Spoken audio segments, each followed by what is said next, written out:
মৌলভী সাদ এবং সাদের সমর্থকেরা মিলে বাংলাদেশের শীর্ষস্থানীয় ওলামা হজরত যিনারা আছেন তাদের নামে কোটি কোটি টাকার মামলা করেছে।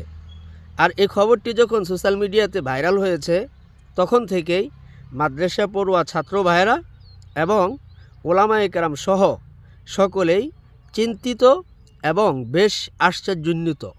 প্রিয় ভাইয়েরা, আশ্চর্য হওয়ার মতো কিছু নেই। যারা আল্লাহর কালামের উপরে মিথ্যাচার করতে পারে, যারা নবীদের ব্যাপারে বিশুদ্ধার করতে পারে, যারা সাহাবায়ে কেরামের ব্যাপারে কলম ধরতে পারে, তারা বর্তমান সময়ের শীর্ষস্থানীয় ওলামায়ে কেরামদের ব্যাপারে মিথ্যাসূচক মামলা দিতেই পারে। আল্লামা শেখ সাদি রহমতুল্লাহি আলাই বলেছেন, যদি কোনো ব্যক্তি সালাত আদায় না করে, 5 ওয়াক্ত নামাজের বেলায় উদাসীন থাকে, সেই শ্রেণীর লোকদেরকে কখনো করজধার দিও না। কেন? যেই ব্যক্তি আল্লাহর হকের ব্যাপারে উদাসীন, সেই ব্যক্তি বান্দার হকের ব্যাপারেও উদাসীন হবে, এটাই স্বাভাবিক। তো যেই লোকগুলো আল্লাহর উপর মিথ্যাচার, নবী রসুলদের উপরে মিথ্যাচার, সাহাবায়ে কেরামদের উপরে বিদ্বেষ লালন, সেই ব্যক্তিরা আমাদের দেশের শীর্ষস্থানীয় ওলামায়ে কেরামের ব্যাপারে মামলা করবে না তো করবে কারা? এটা নিয়ে আপনারা চিন্তিত,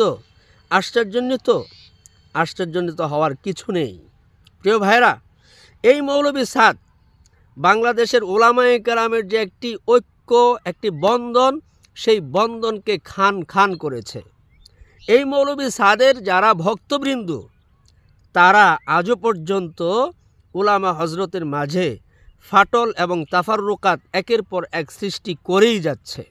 এমনকি এই মৌলভী সাদের যারা সহচর বাংলাদেশে আছে, এরা স্বৈরশাসক হাসিনা আছে না, সেই হাসিনার লালিত পালিত কুকুর, এতে কোনো সন্দেহ নেই। কারণ নতিজা এবং ফলাফল আপনারা বের করে নেবেন। এই মৌলভী সাদের বক্তবৃন্দরা আবদুল্লাহ আল মাসুদের বক্তবৃন্দ।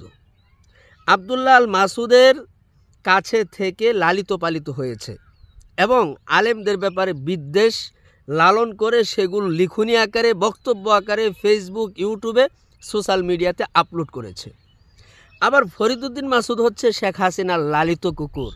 তার মানে বোঝা গেল কি, এই মৌলভী সাদের বক্তবৃন্দরা দিয়ে ফরিদউদ্দিন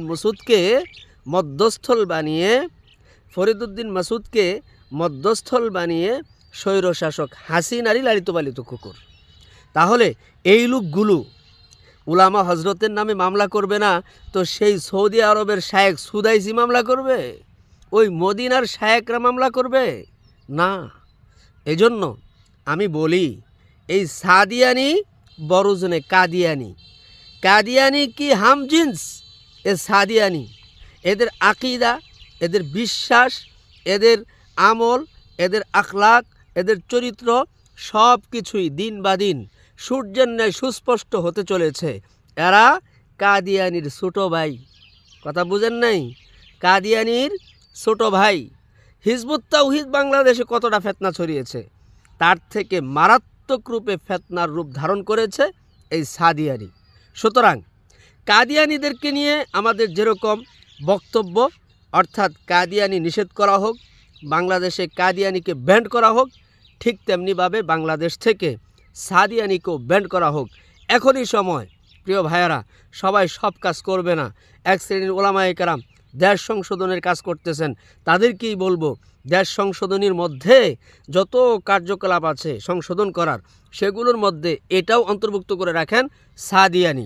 এই সাদিয়ানিদেরকে বাংলাদেশ থেকে অনতবিলম্বে পরিষ্কার করতে হবে, যাতে করে বাংলাদেশের উলামা হজরতের মধ্যে, মুসলিমের মধ্যে কোনো তাফাররুকাত, কোনো ধরনের পার্থক্যতা, কোনো বৈষম্য বিষয়বস্তু বলবৎ না থাকে। সেই দিকে আমাদের উলামা হজরত সজাগ দৃষ্টি রাখতে হবে। আর হ্যাঁ, ছাত্র ভাইয়েরা, সম্ভব এই কাদিয়ানি আর সাদিয়ানি দুটো গ্রুপ থেকে বেঁচে থাকার চেষ্টা করবেন। আজকে এই পর্যন্তই। ভালো থাকুন, সুস্থ থাকুন। আসসালামু আলাইকুম ওয়া রাহমাতুল্লাহ।